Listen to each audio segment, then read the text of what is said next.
நீங்க இதெல்லாம் நம்ம சேனலை சப்ஸ்கிரைப் பண்ணணும்னா கீழே இருக்க ரெட் கலர் சப்ஸ்கிரைப் பட்டனை பிரஸ் பண்ணி சப்ஸ்கிரைப் பண்ணிக்கோங்க. அப்படியே பக்கத்துல இருக்க பெல் ஐக்கனையும் கிளிக் பண்ணிடுங்க. அப்பதான் நம்ம சேனல்ல போடுற வீடியோஸ் எல்லாம் உடனுக்குடன் உங்களுக்கு பார்க்க முடியும்.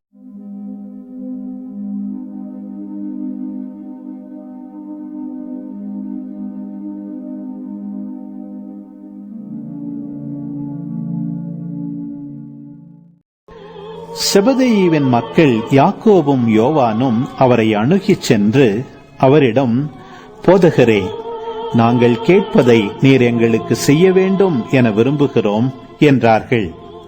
அவர் அவர்களிடம், நான் என்ன செய்ய வேண்டும் என்று நீங்கள் விரும்புகிறீர்கள் என்று கேட்டார். அவர்கள் அவரை நோக்கி, நீர் அரியணையில் இருக்கும்போது எங்களுள் ஒருவர் உமது வலப்புறமும் இன்னொருவர் உமது இடப்புறமும் அமர்ந்து கொள்ள எங்களுக்கு அருளும் என்று வேண்டினர்.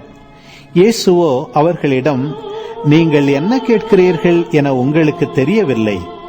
நான் குடிக்கும் துன்ப கிண்ணத்தில் உங்களால் குடிக்க இயலுமா? நான் பெறும் திருமுழுக்கை உங்களால் பெற இயலுமா என்று கேட்டார்.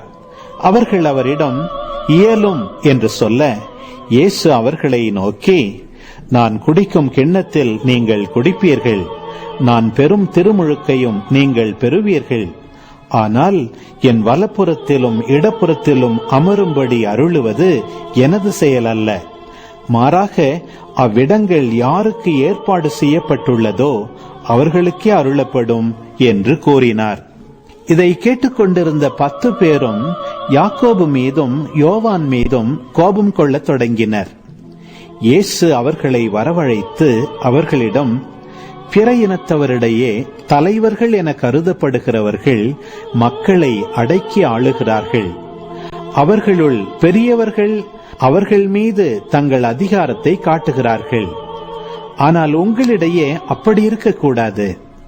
உங்களுள் பெரியவராக இருக்க விரும்புகிறவர் உங்கள் தொண்டராயிருக்கட்டும்.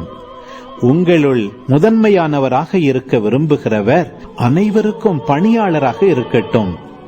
ஏனெனில் மானிட மகன் தொண்டு ஏற்பதற்கு அல்ல, மாறாக தொண்டு ஆற்றுவதற்கும் பலருடைய மீட்புக்கு ஈடாக தம் உயிரை கொடுப்பதற்கும் வந்தார் என்று கூறினார்.